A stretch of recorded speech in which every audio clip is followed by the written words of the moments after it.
मोर क्लासলৈ স্বাগতম। আজি আমি শিকিম চেপ্টাৰ 1 এমসিকিউৰ 20টা কোৱেশ্চন। ভিডিওটো চাই ভাল লাগিলে এটা লাইক কৰি দিবা আৰু চেনেলটোত নতুন হলে চেনেলটো সাবস্ক্ৰাইব কৰি দিবা। তো আজিৰ ক্লাসটো আমি আৰম্ভ কৰো। তোমালোকৰ যদি আৰু এমসিকিউ লাগে, মই পঢ়োৱা এমসিকিউৰ বাদে যদি আৰু এমসিকিউ যদি বুজি পোৱা নাই বা লাগে এইটো চেপ্টাৰ 1 চেপ্টাৰ 1 যদি আৰু এমসিকিউ তোমালোকৰ লাগে, মই 20টা দুটা ভিডিও দিছো, 40টা ইয়াতে পাই যাবা। আৰু এমসিকিউ লাগিলে তোমালোকে এইটো নম্বৰত হোৱাটসএপত পঠাই দিবা, হ'ব? তো আজিৰ ক্লাসটো আৰম্ভ কৰো আমি। কোশ্চেন 1 দিয়া আছে পি আৰু কিউ সংখ্যা দুটা সহমৌলিক। সহমৌলিক মানে কি? সহমৌলিক মানে হল ইহঁতৰ মাজৰ কমন কি থাকিব? 1। 1ৰ বাহিৰে আৰু বাকি কমন নাথাকে বা সাধাৰণ উৎপাদক না থাকে। 1ৰ বাহিৰে কোনো কমন না থাকে বা সাধাৰণ উৎপাদক না থাকে হলে হিয়তৰ সাধারণ উৎপাদক কি হ'ব? 1। এতিয়া কোশ্চেন 2ত কি দিয়া আছে? তলৰ পুঞ্জৰ সহমৌলিক হবলৈ আমাৰ কি হ'ব লাগিব? ইহঁতৰ উৎপাদক হ'ব লাগিব 1। তো আমি অপশন গিলাত চাম। সো এই দুটাৰ পৰা আমি কি কমন লব পাৰো? 3 কমন লব পাৰো। তেনেহলে এইটো নহয়। এই দুটাৰ পৰা আমি কি কমন লব পাৰো? 2। এই দুটাৰ পৰা আমি কি 1ৰ বাহিৰে কিবা কমন লব নোৱাৰো, তেনেহলে এইটো অপশন হ'ব। এই দুটাৰ পৰা আমি কি কমন লব পাৰো? 2। হল? ভিডিওটো পজ কৰি লিখিলো। কোশ্চেন 3 আমাৰ কি দিয়া আছে? তিনিটা ক্ৰমিক ধনাত্মক অখণ্ড সংখ্যাৰ পূৰণফলটো বিভাজ্য হ'ব। কোশ্চেনটো মই লিখি দিয়া নাই, কোশ্চেনটো মই স্ক্ৰিনত লগাই দিম। কি কৈছে? তিনিটা ক্ৰমিক ধনাত্মক অখণ্ড সংখ্যাৰ পূৰণফলটো বিভাজ্য হ'ব। অখণ্ড সংখ্যা কোনবিলাক? 0 1 2 3 মাইনাসৰ 1 মাইনাসৰ 2 মাইনাসৰ 3 এনেকৈ যায়। আমাক কি কৈছে? ক্ৰমিক ধনাত্মক হলে আমাৰ কি হ'ব? এইখিনি হ'ব। আচ্ছা, তিনিটা ক্ৰমিক ধনাত্মক অখণ্ড সংখ্যাৰ পূৰণফলটো বিভাজ্য হ'ব। এই 1 2 3 আমাৰ পূৰণফল কিমান হ'ব? 1 আৰু 2 ইনটু কৰিলে 2, 2 লগত 3 ইনটু কৰিলে কি হ'ব? 6। কিহেৰে ভাগ যাব? 4ৰে তো নাযায় ভাগ 6ক, 6ৰে যাব, 6ৰে 6ক ভাগ যাব। তেনেহলে এইটো অপশন ইয়াতে দিছে কেৱল 1। কেৱল 1 নিলিখি যদি 1 লিখিল হয় এইটো এনসাৰ হল হয়। কেৱল 1 মানে 1ৰ বাহিৰে আৰু বাকি সংখ্যাৰে ভাগ না যায়। ইয়াত কি কি ৰে ভাগ যাব? 1ৰে যাব, 2ৰে যাব, 3ৰে যাব আৰু 6ৰে যাব। তেনেহলে অপশনটো আমাৰ কি হৈ যাব? বি। কোশ্চেন 4ত কি দিয়া আছে? কোনটো সংখ্যা 11ৰে বিভাজ্য? ছয়টো কেনেকৈ চাবা? এটা হল 11ৰে ভাগ কৰি কৰি চাব লাগিব, আৰু এটা আমাৰ নিয়ম আছে, সেইটো হল অযুগ্ম স্থান। অযুগ্ম স্থান কি আছে? 5 প্লাস অযুগ্ম স্থানত 5 আছে আৰু 6 আছে, প্লাস কৰিম। কিমান হল আমাৰ? 11। এতিয়া যুগ্ম স্থান প্লাস কৰিম, কিমান হল? 2। এতিয়া মাইনাস কৰিম, কিমান হল? 9। যদি 0 ওলায় তেনেহলে 11ৰে ভাগ যাব, যদি 0 নোলায় তেনেহলে নাযায়। ইয়াতে আমি প্ৰথমতে অযুগ্ম স্থানত প্লাস কৰিলো। 4 আৰু 2 প্লাস কৰিলে কিমান হ'ব? 4 আৰু 2 প্লাস কৰিলে 6 মাইনাস যুগ্ম স্থানত প্লাস কৰিহে আমি এতিয়া কি ওলাম? যুগ্ম স্থানত প্লাস কৰিলে কিমান ওলাব? 6। 5 আৰু 1, 6ৰ পৰা 6 মাইনাস কৰিলে কি হ'ব? 0। যদি 0 হয় তেনেহলে 11ৰে ভাগ যাব। হল? কোশ্চেন 5ত কি কৈছে? এ এটা সংহতি দি আছে 0 1 2 ডট ডট 3 4 5 6 এনেকৈ গৈ আছে। সংহতিটো চোৱা, 0 যদি ইনক্লুড আছে, যদি 1 এনেকুৱা থাকিল হয়, 1 2 3 এনেকুৱা থাকিল, তেনেহলে এইটো কি হ'ব? স্বাভাৱিক সংখ্যা। পূৰ্ণ সংখ্যা কি হ'ব? ইয়াৰ আগত এটা 0 আহিলে পূৰ্ণ সংখ্যা হৈ যাব। ইয়াৰ আগত যদি -1 -2 দিয়া হয় তেতিয়া কি হৈ যাব? অখণ্ড সংখ্যা। স্বাভাৱিক সংখ্যা কেতিয়া হ'ব? 1ৰ পৰা আৰম্ভ হ'ব। যুগ্ম সংখ্যাও কি হ'ব? 1 2 3। এতিয়া কি হৈ আছে? যেহেতু 0 দিয়া আছে তেনেহলে কি হ'ব? 0 দিয়া থাকিলে আমাৰ পূৰ্ণ সংখ্যা হৈ যাব। কোশ্চেন 6ত আমাৰ কি কৈছে? 10 11 আৰু 12ৰ ক্ৰমে 3 to 1 260 আৰু 156 গৰাকী শিক্ষাৰ্থী আছে। এই শিক্ষাৰ্থীসকলক পিকনিক লৈ নিবলৈ বাছ ভাড়া কৰা হয় যদি আটাইকেইখন বাছ সমান সংখ্যক শিক্ষাৰ্থী কঢ়িয়ায় তেন্তে এখন বাছত বহিব পৰা সৰ্বাধিক শিক্ষাৰ্থীৰ সংখ্যা হল আমাৰ কি উলাব দিছে গসাউ উলাব দিছে আমি প্ৰথমতে প্ৰতিটো সংখ্যাৰ কি উলাই লৈছো উৎপাদক উলাই লৈছো এতিয়া গসাউ কি হ'ব আমাৰ কমন মিল থাকাটো সো 13 13 13 ইয়াতে 13 লিখিছো ইয়াতেও 2 আছে ইয়াতেও 2 আছে ইয়াতেও 2 আছে আমি 2 এটা লিখিছো তাৰ পিছত আকৌ এটা 2 আছে 2 আছে 2 আছে এটা 2 লিখিছো আৰু মিল নাই ইয়াতে 3 আছে ইয়াতে 3 নাই তেনেহলে নহয় ইয়াতে 5 আছে ইয়াতেও নাই তাহলে 5 নহব ইনটু কৰি দিয়া 2 আৰু 2 ইনটু কৰিলে 4 4 ৰ লগত 13 ইনটু কৰা আমাৰ কি হ'ব 52 কোনটো অপচন হ'ব আমাৰ 8 আছে তেনেহলে এ অপচনটো হৈ যাব কোশ্চেন 7 ত আমাৰ কি দি আছে 98 ক দুটা মৌলিক সংখ্যাৰ পূৰণফল হিচাপে প্ৰকাশ কৰা 98 ক দুটা মৌলিক সংখ্যাৰ পূৰণফল হিচাপে প্ৰকাশ কৰিব দিছে সো 98 ক আমি কি কৰিব পাৰো 2 এৰে 2 এটা মৌলিক সংখ্যা আমাৰ হয় ভাগ যাব কিমান বাৰ যাব 4 বাৰ 9 4 into 2 কৰিলে 8 আহিব 1 18 ৰ মাজত 2 কিমান বাৰ যাব 9 বাৰ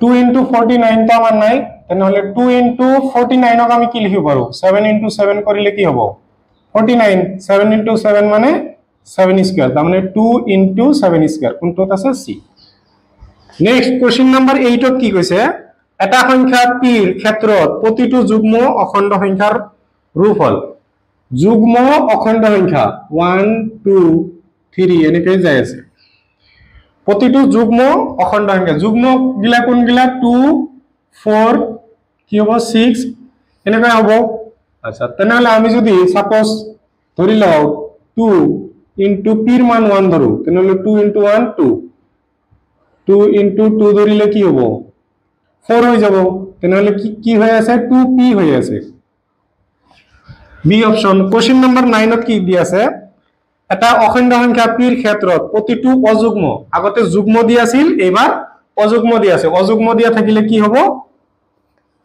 এ অপশন হ'ব 2p + 1 হৈ যাব কোশ্চেন 10 ত কি কৈছে m² - 1 সংখ্যাটো 8 এৰে বিভাজ্য হয় যদি m কি হ'ব লাগিব এটা অযুগ্ম অখণ্ড সংখ্যা হ'ব লাগিব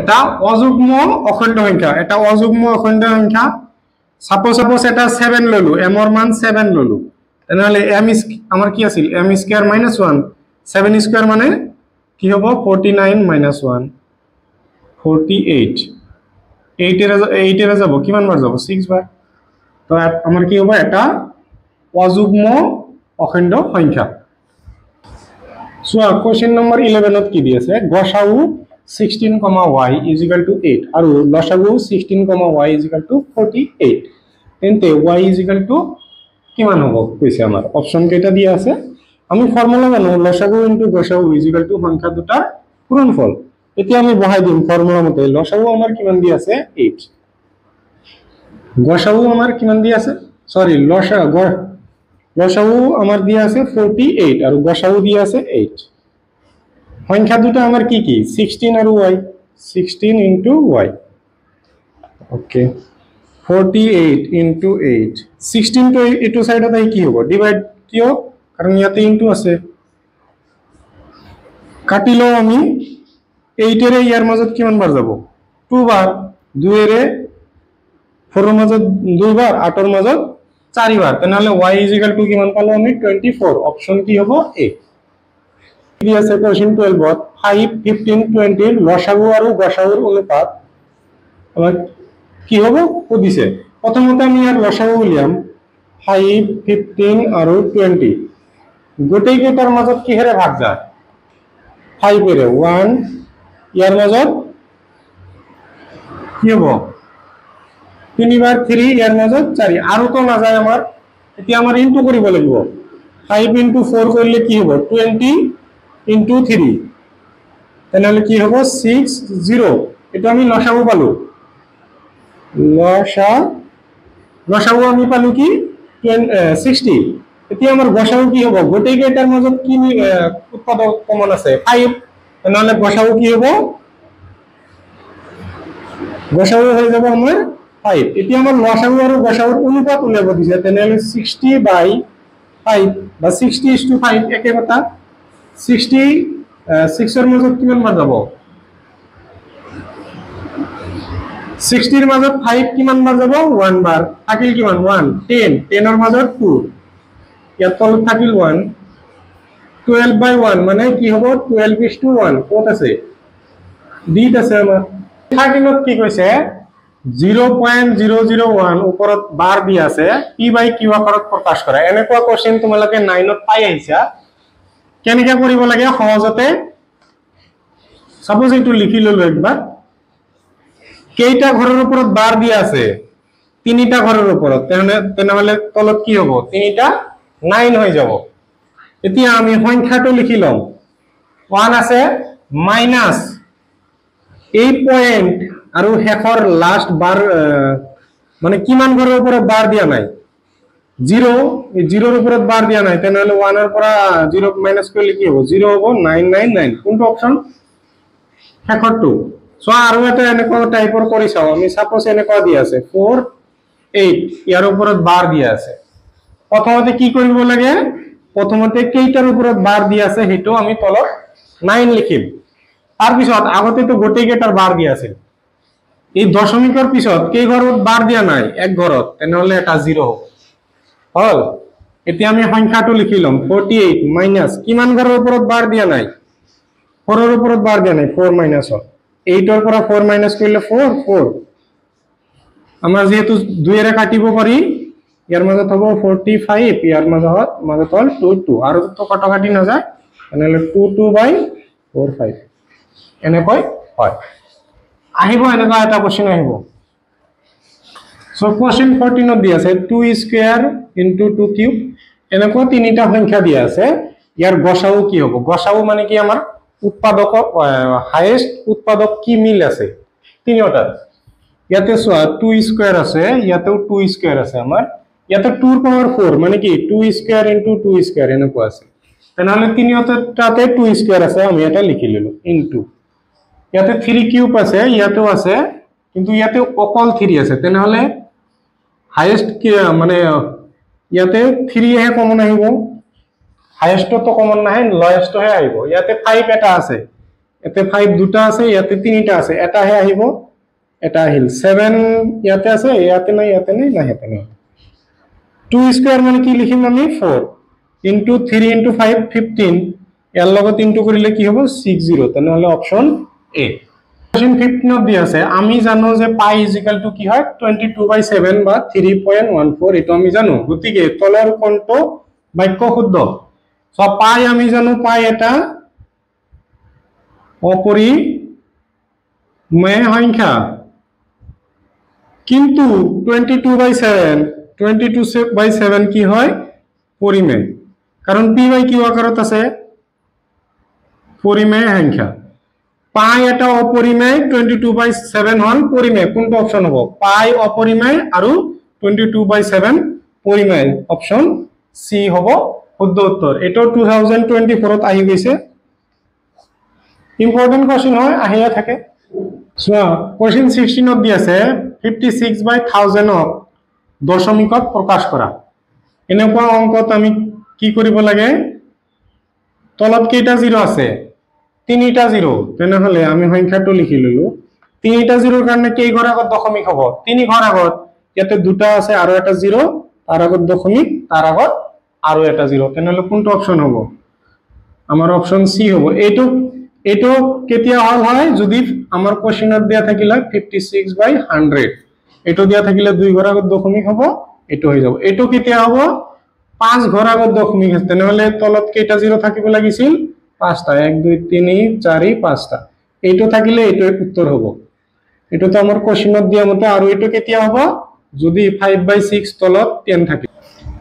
কোৱেশ্চন 17ত দিয়া আছে -1/27 হোল পাৱাৰ দিয়া আছে মাইনাসৰ 2/3 সৰলকৃত মান, মানে সৰল কৰিব দিছে আমাক।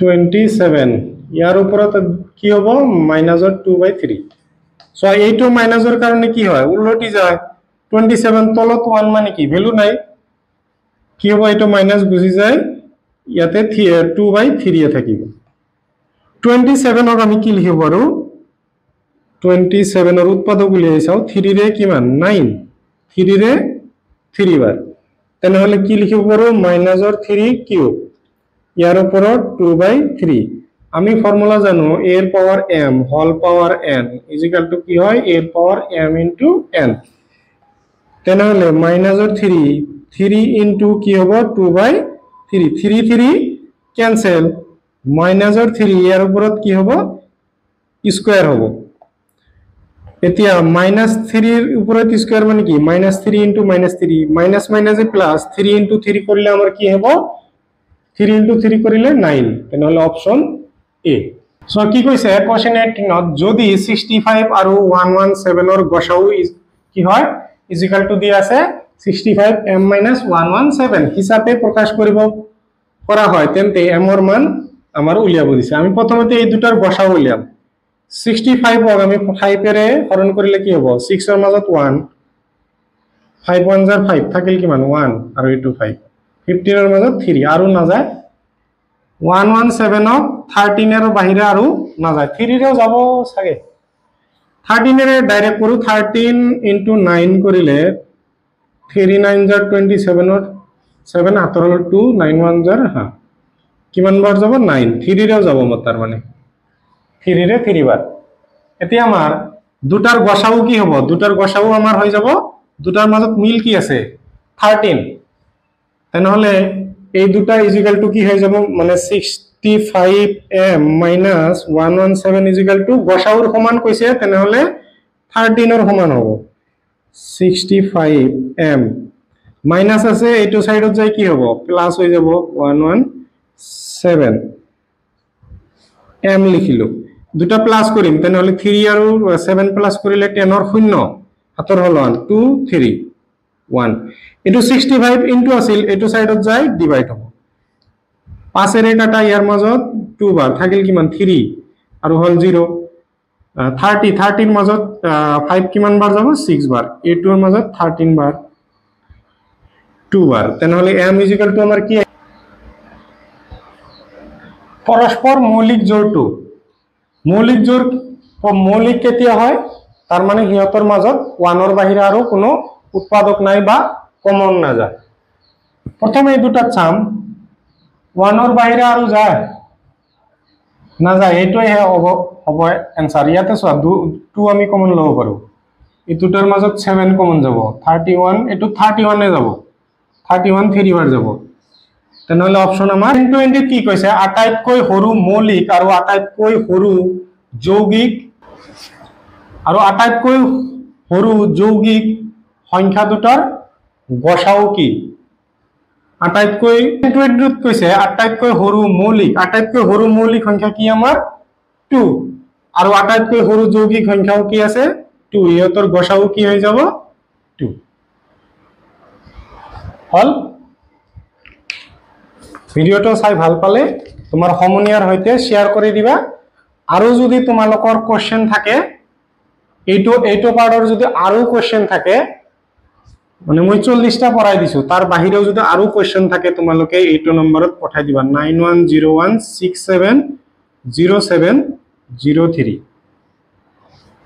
হ'ব